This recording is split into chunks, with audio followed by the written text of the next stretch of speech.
Well, hello, everyone. I am AJ Ootman. I am your customer success manager and host today. Also on the call, we have Brittany Wood and Jeannie Clark, who are also part of our customer success team. And we also have Warren Pettis, who's our new customer advocate, who's on the call, as well as Brandon, who's in our marketing department. So welcome. We're so glad to have you here. Today, we'll be highlighting and demoing the newest features of the March 2023 release. As always, you can find the full release information on our community site. The most significant features of the March release are a simplified circulation workflow, Patron portal enhancements, and new features in Greenlighting. The primary goal of this release is to simplify your day-to-day processes. All right, let's go see these in WebCheckout. So to start, in this operator interface of WebCheckout, we have simplified the home page. And we simplified it by removing rapid allocations from the center console. Instead, the ability to confirm right from the front screen is available by hitting the new checkout or new reservation icons in the navigation bar. I'll go ahead and start at checkout by hitting the new checkout icon. And I'll fill out the prompt, add my patron, Kelly, and I'll type in or scan in a barcode. And I'll adjust my end time to Thursday at 10:30.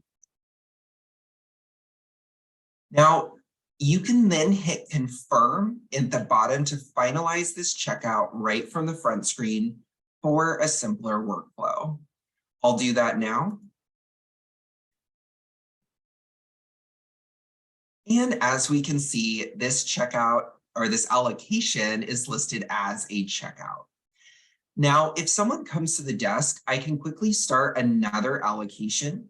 I can simply hit that new checkout icon again and add this new patron who's come to my desk.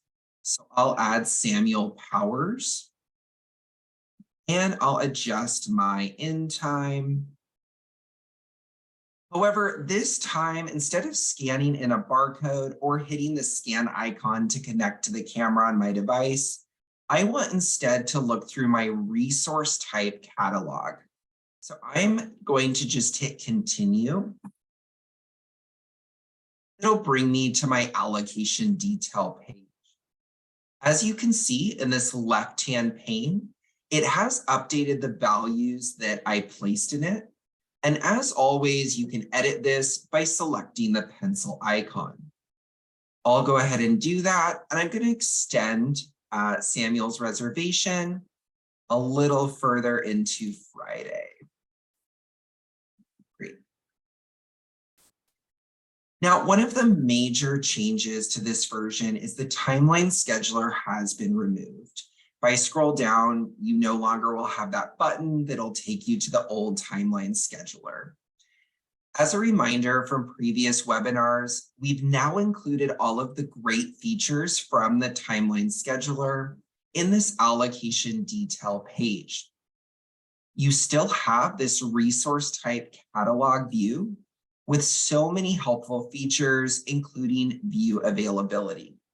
I'm going to use that now by going to my Mac laptops, and I will right-click them and hit View Availability. Great. Looking at this list, I can see that there's still a number that are available. So I'm going to go ahead and add this resource by type simply by double-clicking it.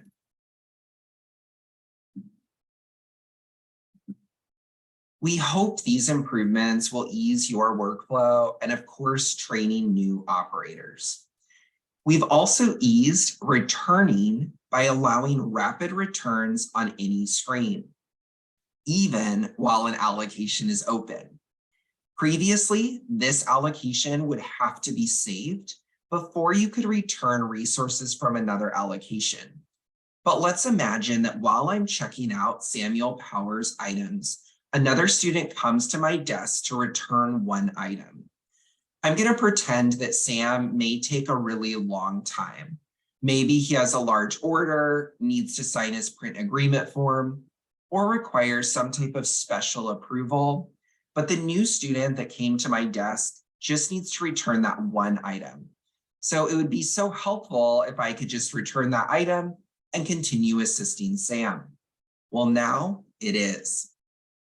I can hit rapid return in my navigation bar. I'll scan or type in my barcode and I'll return this item. Great. So I've now completed that. Jessie can go on her merry way and I can return right to Sam's checkout that's still in edit mode. Because it's still in edit mode, I'm going to go ahead and add another item from the catalog. So I'll scroll down. And under my cameras, I'm going to add a Pentax foam camera. Just like before, I'll double click it to add it by type. And when adding, I've run into another improvement that's going to make delivering these items to Samuel easier. As we can see in the warnings pane, this resource is presently unavailable. It's currently checked out. However, for those of you familiar with suggested replacements in Patron portal, this is now also available in the operator view. You'll notice these double arrows beside the unavailable item. I can click those arrows and the system will check for available resources of that same type, or in this case, because that entire type is checked out, it's going to pull up a fallback type. I'll click on that fallback type and swap it out for my Nikon camera. All right. Great, and I'm going to actually re-add that. I think I accidentally crossed it out. Great. Perfect, and now I'm going to go ahead and confirm this checkout. So I'll hit that confirm checkout button. Now, some of you may have noticed that we do have a new attachments icon. You'll notice this paper clip in the navigation bar of your allocation detail page. This paperclip you will see both in this operator view and in Patron portal. You can click on it just like before to attach an item or of course to view any current attachments. This has simplified the view, particularly in Patron portal, where most of your users make their reservations on their phone and space of course is limited. All right, I'll return to my home page. Now, we've also improved features that are related to access. Now, when adding new section members, the add input is at the top rather than the bottom. So I'm going to select my authorizations tab and go to find sections. And I'm going to type in the name of my red camera authorized users and look for that section. You'll notice that now this add members input is at the top rather than the bottom. This is particularly helpful if you have a massive list of section members, which I know many of you do. So now rather than scrolling to the bottom of the list, you can just type in the name of your patron that you're adding at the top. And now they've been added. Related to this access improvement, for those of you requiring approval from Patron portal reservations, simply editing a reservation will no longer approve that. I'm going to go to our front page and I'll see a reservation that is requiring approval. So I'll select this CKID. And I'm going to edit this reservation and add an additional item to it. So I'll hit this edit reservation button.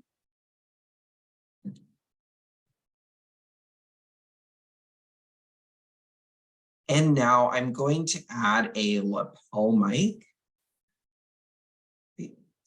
And now I'll save this reservation.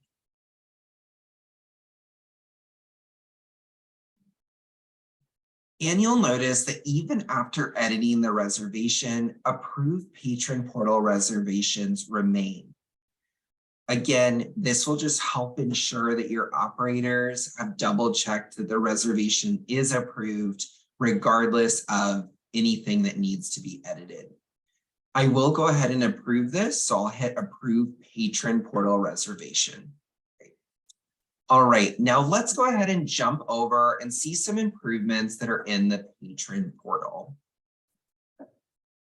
For those of you that upgraded in December 2022, or that saw our last webinar, you may be familiar with the major refactor that we made to Patron Portal. We've streamlined it so the experience is easier for your students.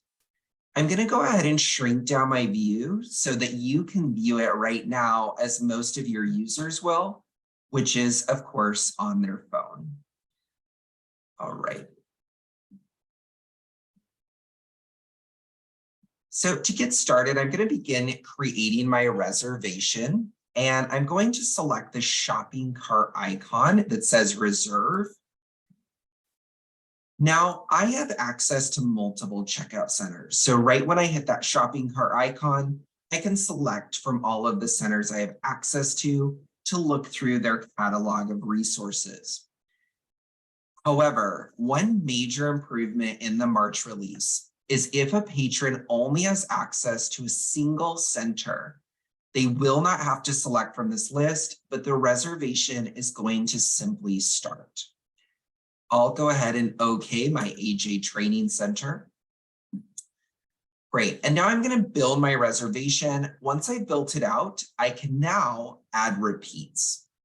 So I'll first add my items by selecting the pencil icon, go to add items, and I'm going to use the search bar to add my Mac laptops. Great. I'll add one of this type. Right, and I'm going to update my end time to 11 a.m. And I'm going to expand this view so I can add my project smart. And I'll go ahead and confirm that I'm agreeing to my terms and conditions. Great. So I fully built out this reservation, but again, I now want to add repeats. So I can hit that pencil icon again and select Manage Repeats. I'm going to have this repeat every Tuesday through April. So I'm going to select every, I'll select Tuesday, and have this go into the last week of April. And I'll hit add. Great. We'll see a few warnings just because my center does require approval, and the system will require approval of all of these repeat reservations. But otherwise, we're good to go. So I'll close this. And I'll save my reservation. And just as mentioned, of course, this reservation will still require approval, right? Now, we've also made, in addition to allowing repeats, we've made renewing resources easier. So if I return to my home page, I can now see all of my current reservations, but I'm going to use the eye icon to navigate to my checked out resources. So these are the current resources that are in my possession. We've now included this hyperlink to the allocation these resources are on, so I can simply click it and easily renew. I'm going to hit the pencil icon and hit renew. Great. And I'm going to just extend my end time to the 31st, and we're going to go to 5:30 p.m. I'll hit the pencil icon again and save the reservation. Right. Now, for those of you with the Greenlighting module, we've included circulation authorization statuses to manage when patrons can reserve a project. Let's look at these statuses now. So we have 3 statuses available: unapproved, yellow lit, and green lit. These statuses are helpful because as you're managing projects throughout the year, you may have unapproved projects referenced. However, students cannot yet reserve these projects. Projects that are yellow lit are for those projects where patrons may begin reserving gear. However, the project hasn't officially started, so they cannot come pick up that gear. And greenlit, of course, means the project has started and reservations can be picked up. Let's see this in action. I'll go to my Greenlighting module. I'm going to scroll down through my projects to my project Moving On. Currently, Moving On is red lit and it is an unapproved project. I'm going to change its circulation authorization status to reservation. And I want to note here that operators will need that manage projects capability, not only to create projects, but also to make edits like this. You'll notice now that it went from red to yellow. So this is to denote that these items can now be reserved, even though patrons cannot come in and pick them up yet. They can just reserve them for when the project officially starts. All right, so I'm going to go back to Patron Portal. We're going to reshrink the view, and I'm going to make a reservation that'll reference Moving On. So I'm going to hit the reserve button again. All right, and I'll select my center. I'll hit the pencil icon and add items, select my cameras, and go to my Nikon camera. I'll reserve one of this type. All right, and this looks good. I'm going to expand my view and add that project Moving On. Right, I'll confirm my agree to the terms and conditions, and we'll save this reservation.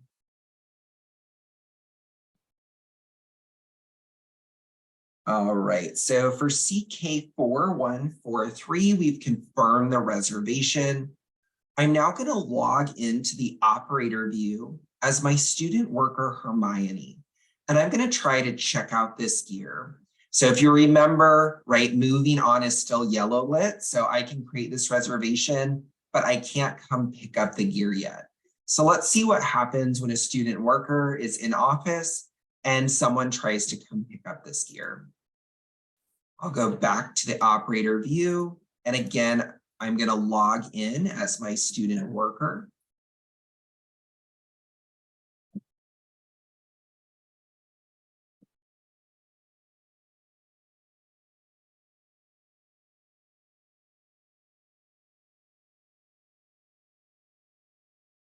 All right, so now that Hermione is logged in, we'll go down and select that CK ID I was on, 4143. And we're going to try to hand these items out. So I'll hit check availability and now hit pickup. As we can see right away, the warning says you are not authorized to override project requirements. So without that manage projects override, I cannot check out this gear. This project is going to need to be greenlit before the patron can pick up their items, right? Now, this concludes the March 2023 new features overview. As a reminder, we encourage you to upgrade as soon as it is convenient. Please review our documentation on our community site for the full March 2023 release notes. Not only are our documentation pages on the community site, you can connect with other admins and vote on new features. In 2022, we had the Rock the Vote campaign, where clients voted on new features to see. The winner that year was a resource type calendar view in Patron Portal. Stay tuned for more information on this in our upcoming July 2023 release. Secondly, we've listened to your feedback and have improved the Patron portal workflow in our July release. Specifically, you can save and view contents in one screen. So get ready. Now, for those of you that are on a version earlier than our December 2022 release, I strongly recommend paying attention to the changes in Patron portal as we have significantly improved the interface's layout. If you are an on-premises client, please review our upgrade requirements before scheduling. And as always, email support@webcheckout.net to get your upgrade scheduled.